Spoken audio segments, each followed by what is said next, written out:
mushroom consultant from the Netherlands who has more than 30 years of experience in mushroom industry. Yes, Frans, more than 30. Am I right? Yeah.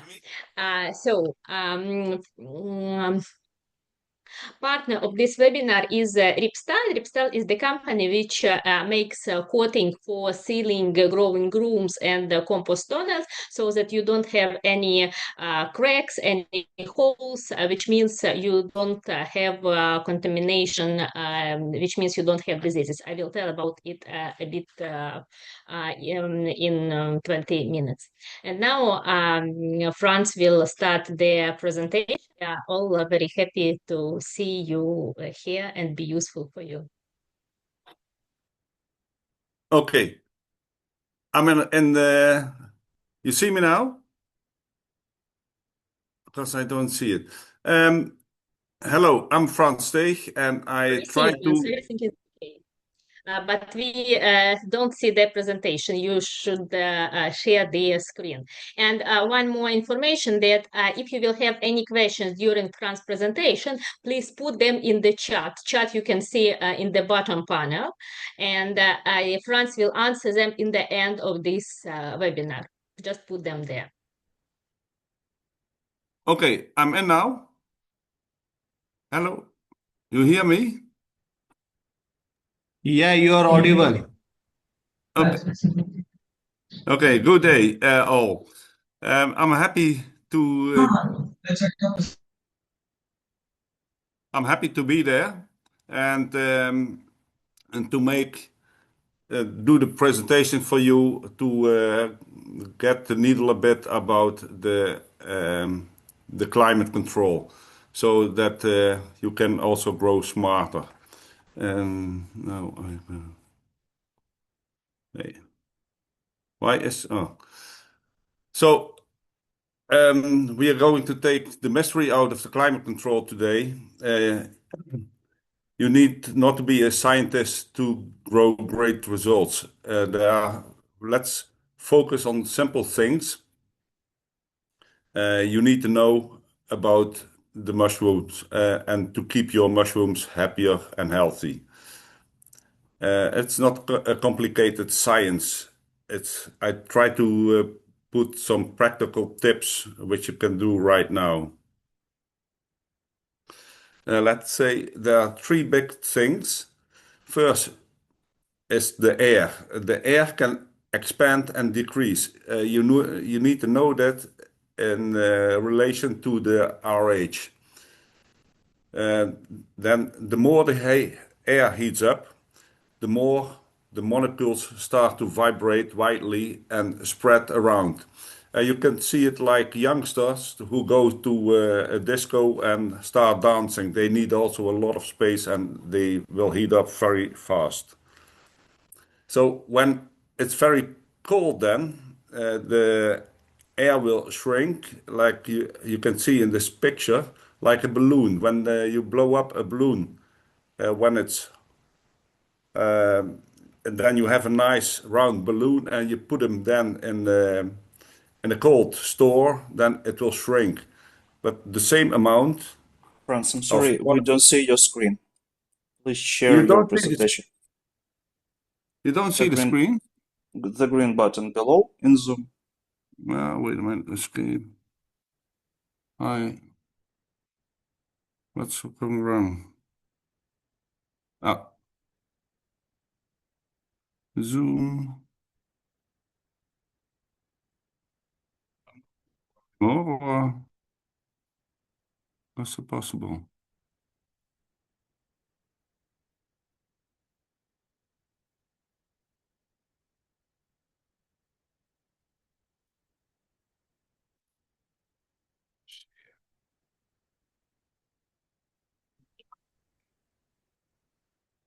You see it now?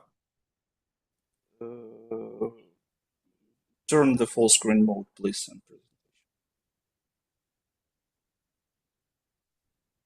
Now we see. Thank you. Now you see it? Yes. Okay, then I go a bit back. Oh.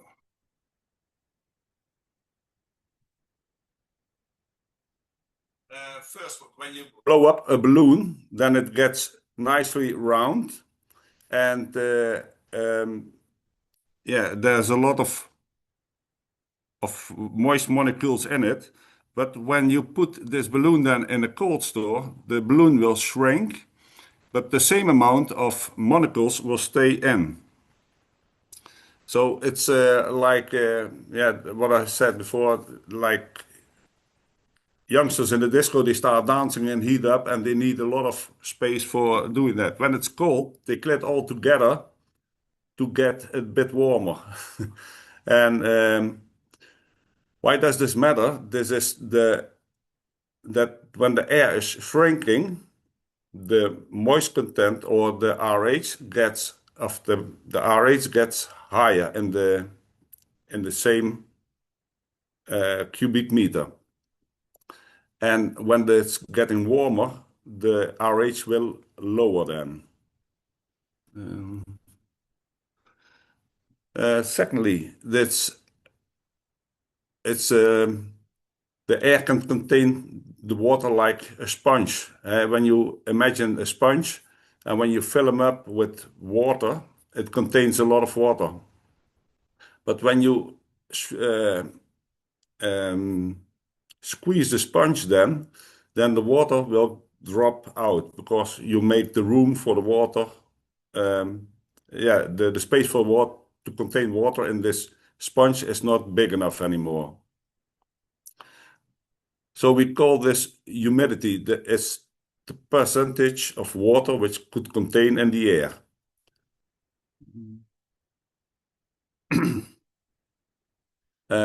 Yeah, the three big things in air is about air is yeah, air is alive. Not really, but it the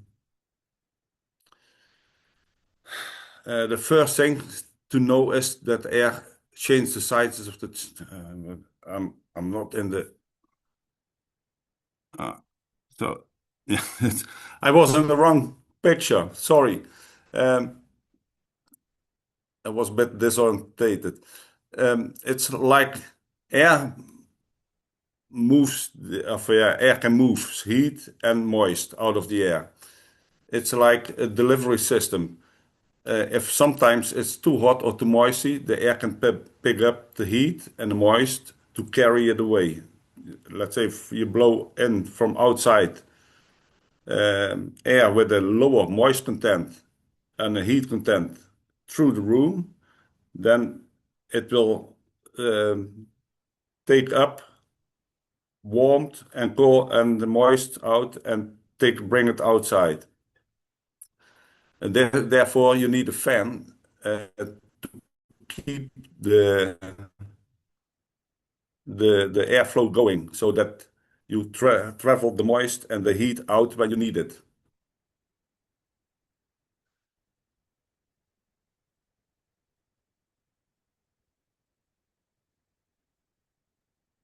So in your growing room, the airflow helps the moist and the heat away from the mushrooms.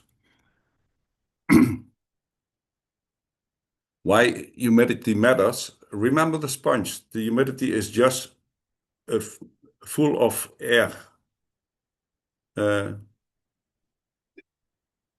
If the air is dry, the sponge is mostly empty and with low humidity. If the air is muggy, the sponge is almost full with high humidity. We measure the humidity with a special tool, and that is a dry and wet bulb. These are temperature sensors with a sock on the wet bulb, which hangs in the water, and the other one is in the air to measure the air temperature.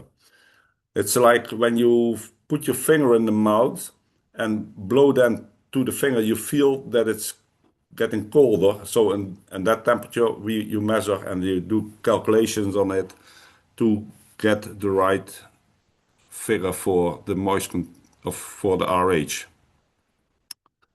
Too much humidity is like drawing the mushrooms. They can't breathe anymore properly. It's also it's also a breeding ground for molds and other diseases. Imagine you try to exercise in a sauna. It's hard to get rid of the sweat. Mushrooms are the same as we in that case.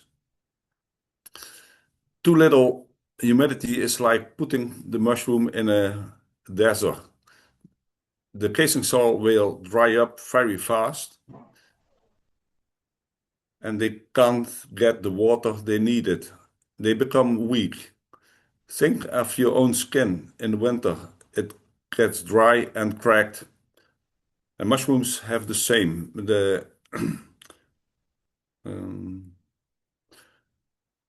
simple temperature control. Temperature basics. Temperature is the easiest way to control. Heaters will make it warmer and the fan will carry the heat and spread it to the room by the air duct system which you have, or blow it freely in the room. But it spread the heat up air in the room. Cooling makes it colder. The fan will also carry here the cold air and spread it in this cold in the room to make the room then colder. So therefore, use always temperature sensors to know how warm it is in the room. And also for the compost, that you see the reaction in the compost for your growing. Humidity basics, it's a bit trickier. You can add extra humidity with a humidifier. It's like a mister. In the growing business, there are different methods of humidifying. You can do it by steam. Steam has the advantage you don't need to clean the water anymore because you heat it so far up that Legionella bacteria cannot survive. On the other hand, it is very expensive. High pressure systems to 80 bar and more have nozzles to make very fine air drops in the duct system. They need to be evaporated in the air and to increase the moist content. Low pressure is with a compressor. It's mostly from 2 bars to 8 bars, and do the same, but have mostly a bit thicker air drops. Then you have ultrasonic. This is by vibrating. They have vibrating plates in the ultrasonic device, and they move so fast that are getting very little air drops above the water, and this will blow away into the room. All these devices, except the steam, need to have a very good water treatment, because for the Legionella infection could come up. Then you have another one, and that's a very simple one. You can water the floor and the walls. This is done a long time ago, and in some places I see it still that they do it sometimes. So it's also working, but it's not that sophisticated and directly that you have directly effect of it. All these methods have the advantage and disadvantages. You can remove on the other hand, when the humidity is too high, you can remove it with a cooling coil. You have then to cool down the temperature below the dew point temperature, so the water drops out of the air. Think on the sponge which you squeeze, that water is coming out. So you make the air decreasing, and then water doesn't fit anymore, and then it has the lower moist content, the more lower air drops in the air.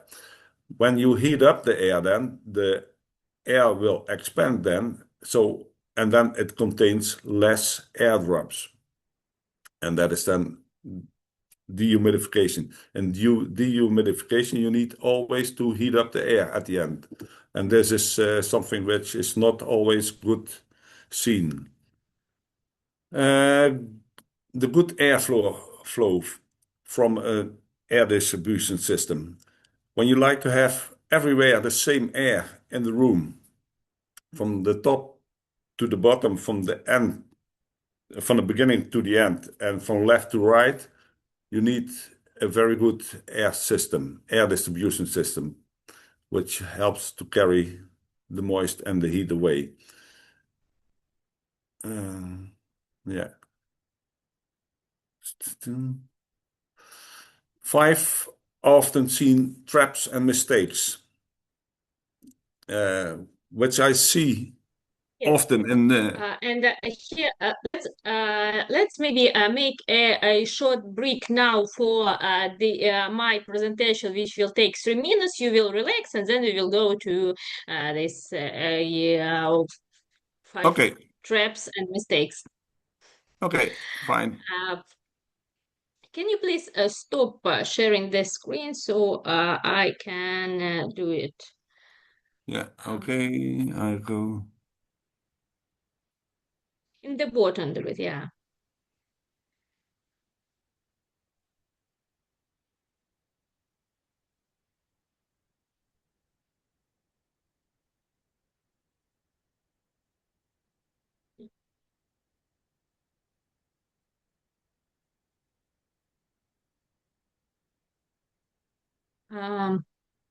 Well, so often when you a second, cannot make it work like I want it to work. In the left corner, there are bottom from the beginning. Yeah. Left. Yeah. From the beginning. Oh, thank you very much. So often when you have low yield or when you have bad quality mushrooms, the reason is that you have got mushroom diseases. And the reason why you have mushroom diseases is that you have contamination on the mushroom farm and you cannot get rid of that. And now I'm tell you in 3 minutes about the solutions for this problem. Actually, what you need to do is to seal all cracks, all holes, so that the bacteria and spores cannot hide from you somewhere. That is what offers Ripstyle 40. The good thing is that the Ripstyle is active on all continents, so usually you can buy it from your local representative for America, for Canada, for India, and other countries.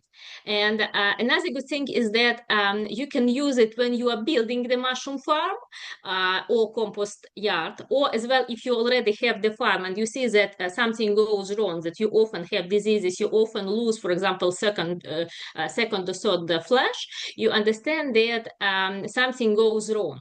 And what can go wrong? For example, when you make disinfection, it can be chemical disinfection or it can be cooking, like steaming. You make it according to all the protocols. You make like more than 70 degrees temperature in the growing room during cooking. But the problem is that when you have when you have cracks in between wall and floor, or in between wall and ceiling, near the doors, near the gates, you can these spores go there, so they are not it is called like cold zones where the temperature is not more than 70 degrees. It is much lower, so that all these spores can preserve there, which means you spend lots of money on electricity to make steaming, but then you understand that spores don't um, have not died. Uh, you can see that for example here you can see screws which should be sealed as well. That is the example, and here is the best example of, for example, of the corner which is not sealed and which is sealed. How it looks like. Very important to seal floor to wall connections, and as well when you have got joints of sandwich panels to seal these places. The application can be done with different methods. There are some special protocols, but it is the most effective way which you see. And here on the last photo, you can see how it is applied. In chat, I put the contact to this company Ripstyle. You can ask about their pricing, about the application. And the good thing is that if you will put it, it is vapor tight coating, so it will not be damaged during yeah, any like heat and moisture. And you can ask Ripstyle about this product and about the local representative. And then, Frans, you can continue. Okay, I have to click on my. How do I come back to my presentation of? Oh wait, I see. Just Yeah, I see. share. It was and down. Okay, share. Yeah. Okay. And now it's the. Okay. So let's talk about the five often seen traps which I see. Uh, and one is the tunnel vision. This is something when you and slowly the grower gets from the right track, and then you see it often. Everything starts getting worse and worse, and you don't, as grower, don't see anymore what you're doing wrong. Sometimes it's only because you are sitting on your farm and working and do always the same things you think, and then it slowly starts getting in a different direction. And this comes mostly when you don't have contact with other growers or advisors, or that you read a lot about the subjects which is going. But sometimes green mold is getting up more in the compost, and you start doing something, and when you don't have the information from advisors from the compost facility, then you don't know what's happening. Then you think, okay, it's my fault, and looking in that way, and then you come on some point you don't see anymore where it's coming from. So my advice is always try to have much as possible contacts in the mushroom industry to get your knowledge better, but also stay on the highest possible information what is in, yeah, what's going on with the compost, with the peat, with other things in climate or whatever. So then climate computer calculations, sometimes I see that the control tuning settings of the fan and damper are not in line with the valves. And in most computers, you can also adjust the speed, how quick it should control. And this is for that the climate can come to rest. We have, I say always, in the mushroom industry, it's a very slow car which is driving. When you speed up the engine, then the reaction when you blow air in the room, oh no, when you cool down, like to cool down. So when you start opening the cooling coil, it takes a while till it has the right position. Then this air has to travel through the air duct system into the room and mixed in the air and mixed. Yeah, this mix has to come over the mushroom. That takes also a while. So it is not a Formula One car. It's a very slow car. So when these settings are too high, that it's going too quick, then you have an overshoot and an undershoot. Then the temperature will rise up and then it too high and then it goes down too low. So, but when it's too slow, set too slow, then the temperature will never reach your set point. So these are things which have to done. You have to know what you're doing, or leave it to a technicians who knows it, and do not adjust too much on that. Yeah, over and under dimension of fans and dampers and yeah and valves. When the valve is too big, then when it's opening very little, then there's coming already too much for a heater, too much heat in the heater. So it heats up too quick then, of too much, and you cannot control it. I tried always this metaphor with when you have a cup for filling and with a 2 inches valve. When you open the valve a bit, then nothing is in the cup, but you are wet. Because, but when you do it on the tap in the kitchen, then you can open it a bit and you can fill up the cup like you want to have it. So therefore, yeah, you have to know what you're putting in.